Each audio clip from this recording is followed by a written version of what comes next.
Doctor Babasaheb Ambedkar 1956च्या November महिन्यातील शेवटचे 3 आठवडे दिल्ली बाहेर होते.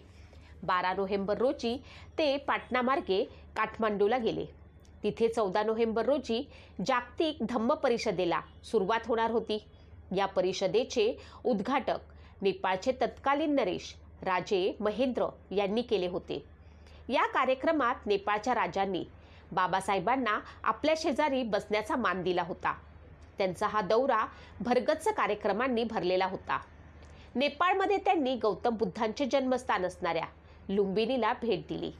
येताना ते बुद्धगयेलाही गेले. 4 डिसेंबर रोजी बाबासाहेब दिल्लीत परतले. तेव्हा ते पुरते थकले होते. याच कालावधीत संसदेचे हिवाळी अधिवेशन सुरू झाले होते. बाबासाहेब राज्यसभेचे सदस्य होते, पण प्रकृती अस्वास्थ्याअभावी त्यांना संसदेत जाता येत नव्हते. त्यानंतरही ते 4 डिसेंबर रोजी अधिवेशनाला गेले, पण ते दुपारीच परतले. त्यानंतर दुपारी ते जेवण करून झोपले. हे त्यांचे शेवटचे सार्वजनिक दर्शन होते. डॉक्टर बाबासाहेब आंबेडकरांच्या अखेरच्या क्षणांचा संपूर्ण घटनाक्रम डॉक्टर सविता भीमराव आंबेडकर अर्थात माईसाहेबांनी बाबासाहेबांच्या दुसऱ्या पत्नी आपल्या डॉक्टर आंबेडकरांच्या सहवासात या पुस्तकात नमूद केला आहे. त्यानुसार बाबासाहेब 5 डिसेंबर रोजी म्हणजे आपल्या निधनाच्या आदल्या दिवशी सकाळी 8:30च्या सुमारास उठले. माईसाहेबांनी त्यांना चहासाठी उठवले. तिथेच दोघांनी चहा घेतला. तेवढ्यात नानकचंद रट्टू स्वीय सहाय्यक तेथे धडकले. त्यांनीही चहा घेतला. त्यानंतर बाबासाहेब, माईसाहेब व डॉक्टर मालवणकर या तिघांनी एकत्र न्याहारी केली. त्यानंतर बाबासाहेबांनी वर्तमानपत्रावर नजर टाकली. त्यानंतर माईसाहेबांनी बाबासाहेबांना औषधे दिली. त्यानंतर त्या स्वयंपाकघराच्या दिशेनं गेल्या. तिकडे बाबासाहेब व मालवणकर बराच वेळ गप्पा मारत बसले होते. दुपारी 12:30च्या सुमारास माईसाहेब बाबासाहेबांना जेवणासाठी बोलवण्यास गेल्या. तेव्हा बाबासाहेब लायब्ररीत बुद्ध आणि त्यांचा धम्म या ग्रंथाची प्रस्तावना लेखन करत होते. माईसाहेब त्यांना जेवणासाठी घेऊन आल्या. जेवण झाल्यानंतर बाबासाहेबांनी आराम केला. त्यानंतर माईसाहेब खरेदीसाठी बाजारात गेल्या. डॉक्टर मालवणकर त्याच रात्री म्हणजे 5 डिसेंबर रोजी रात्री विमानाने मुंबईला जाणार होते. त्यांच्यासोबत मालवणकर तेव्हा तिथे होते. दुपारी 2:30च्या सुमारास माईसाहेब घरी परतल्या. त्यानंतर 5:30च्या सुमारास मालवणकर आले. त्यावेळी बाबासाहेब रागात होते. 5 डिसेंबर रोजी रात्री 8 वाजता बाबासाहेबांची जैन धर्मगुरू व त्यांच्या प्रतिनिधींच्या शिष्टमंडळाशी पूर्वनियोजित भेट होती. बाबासाहेब या शिष्टमंडळासोबत चर्चा करत होते. 6 डिसेंबर रोजी जैनांचे संमेलन भरणार होते. त्यात जैन मुनींशी चर्चा करत जैन व बौद्ध धम्मात ऐक्य घडवण्यासाठी बाबासाहेबांनी पुढाकार घ्यावा असा आग्रह जैन शिष्टमंडळाने धरला होता. ही चर्चा सुरू असताना मालवणकर मुंबईला जाण्यासाठी निघाले. नंतर जैन धर्मीय शिष्टमंडळही निघून गेलं. तत्पूर्वी त्यांनी त्या शिष्टमंडळाला दुसऱ्या दिवशी म्हणजे 6 डिसेंबर रोजी सायंकाळी पुन्हा चर्चेस येण्यास निमंत्रण दिले. नंतर त्यांनी शांतपणे बुद्धवंदना म्हटली. बाबासाहेबांनी रात्री थोडेसेच जेवण केले. ते माईसाहेबांचे जेवण होईपर्यंत तिथेच बसले. त्यावेळी ते चलो कबीर तेरा भवसगर डेरा हा दोहा गुणगुणत होते. त्यानंतर काठीच्या मदतीने ते आपल्या बेडरूमकडे गेले. त्यावेळी त्यांच्या हातात काही ग्रंथ होते. जाताना त्यांनी नानकचंद रट्टू यांना बुद्ध आणि त्यांचा धम्म या ग्रंथाच्या प्रस्तावनेची प्रत व S.M. जोशी आचार्य अंतरेसाठी लिहिलेल्या पत्रांच्या प्रती टेबलावर ठेवण्यास सांगितले. हे काम करून रट्टू आपल्या घरी गेले. माईसाहेब आपल्या पुस्तकात लिहितात, बाबासाहेब 5 डिसेंबर रोजी रात्री बराच वेळ लिहित व वाचत बसले होते.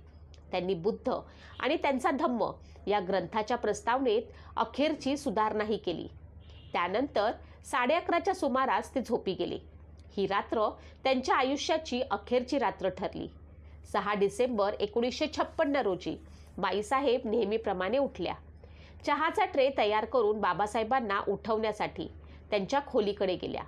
तेव्हा घड्याळात 7:30 वाजले असतील.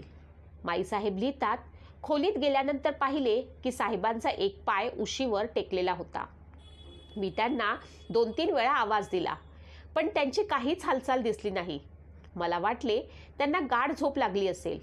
नंतर मी त्यांना हाताने हलवून उठवण्याचा प्रयत्न केला, पण ते उठलेच नाही. बाबासाहेबांचे झोपेतच महापरिनिर्वाण झाले होते. माईसाहेबांना प्रचंड धक्का बसला. त्या तिथेच ओक्सीबोक्सी रडू लागल्या. त्यावेळी बंगल्यात माईसाहेब व मदतनीस सुदामा हे दोघेच होते. माईसाहेबांनी हंबरडा फोडला. त्याच रडवेल्या आवाजात त्यांनी सुदामाला हाक मारली. तसेच डॉक्टर मालवणकर यांना फोन लावला. मालवणकरांनी त्यांना कोरामाइन इंजेक्शन देण्याचा सल्ला दिला. पण बाबासाहेबांचे निधन होऊन अनेक तास उलटून गेले होते, त्यामुळे इंजेक्शन देता आले नाही. मग माईसाहेबांनी नानकचंद रट्टू यांना बोलावण्यास सांगितले. नानकचंद रट्टू धावतच पोचले. त्यानंतर कुणी बाबासाहेबांच्या देहाला मालिश करू लागले, तर कुणी कृत्रिम श्वासोच्छ्वास देण्याचा प्रयत्न करू लागले. पण काहीही उपयोग झाला नाही. बाबासाहेब सर्वांना सोडून निघून गेले होते. माईसाहेब पुढे सांगतात, आम्ही तिघांनीही विचार करून बाबासाहेबांच्या निधनाची बातमी जाहीर करण्याचा निर्णय घेतला.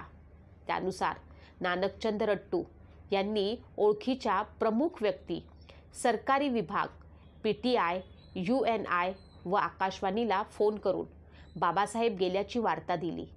बाबासाहेब गेल्याची वार्ता काही वेळातच वाऱ्यासारखी देशात पसरली.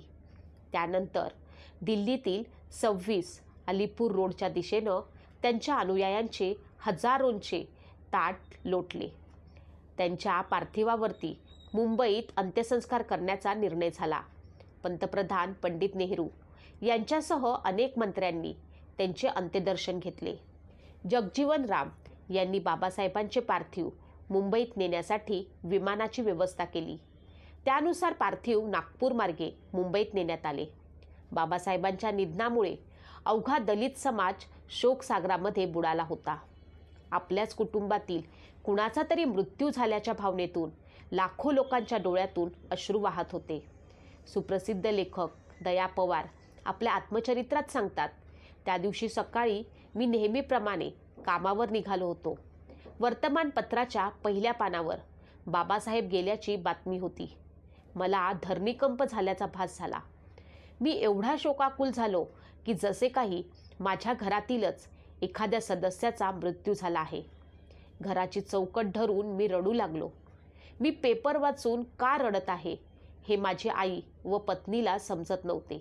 त्यानंतर मी त्यांना बाबासाहेब गेल्याची बातमी सांगताच त्या दोघींनीही हंबरडा फोडला. दया पवार पुढे लिहितात, बाहेर निघाल्यानंतर मी पाहिले लोक घोळक्याने उभे होते. बाबासाहेबांचे निधन दिल्लीत झाले होते. त्यांचे पार्थिव सायंकाळपर्यंत विमानाने येणार होते. मला नोकरी लागून 2-3 महिनेच झाले होते. त्यामुळे मी सुट्टी टाकण्यासाठी वेटनरी कॉलेजमध्ये गेलो. माझ्या सुट्टीचे कारण पाहून साहेब संतापले.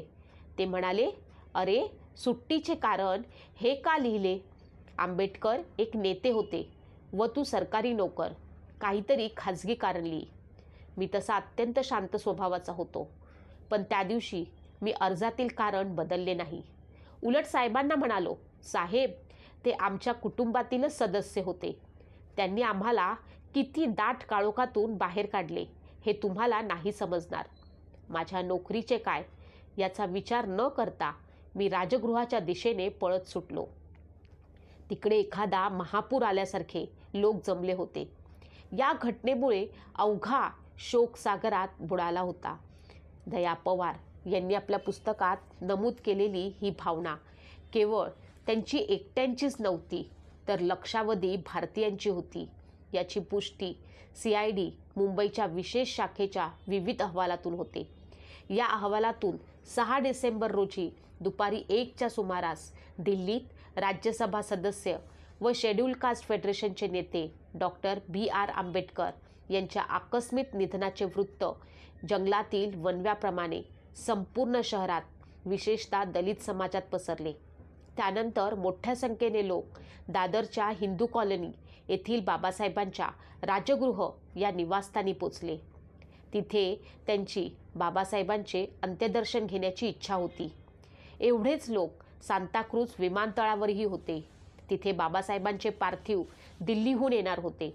अहवालात पुढे नमूद करण्यात आले आहे की डॉक्टर बाबासाहेब आंबेडकर यांचे पार्थिव दुपारी 2 वाजता सांताक्रूझ विमानतळावर पोचले.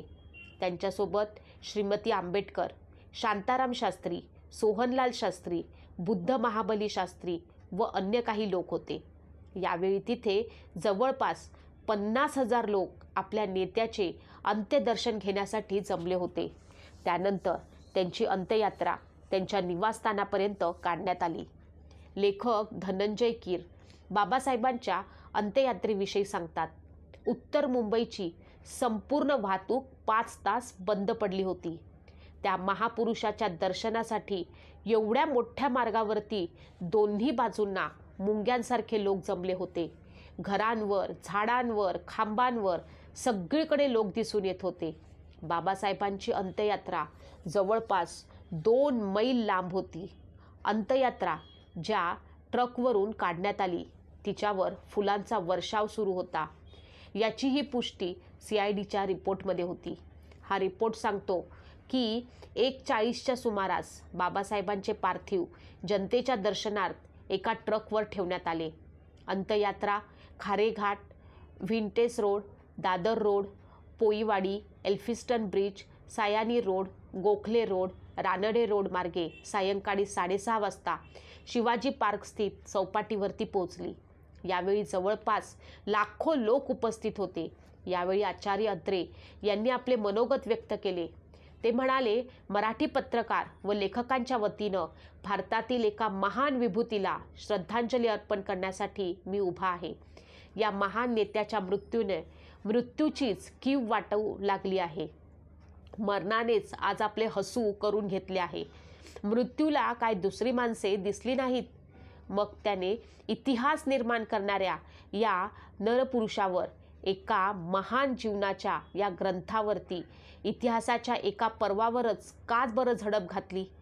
महापुरुषांचे जीवन पाहू नये असे म्हणतात, पण त्यांचे मरण पाहण्याचे भाग्य आपल्याला लाभले. आकाशातील देवांनाही हेवा वाटावा असे भाग्य त्यांना लाभले.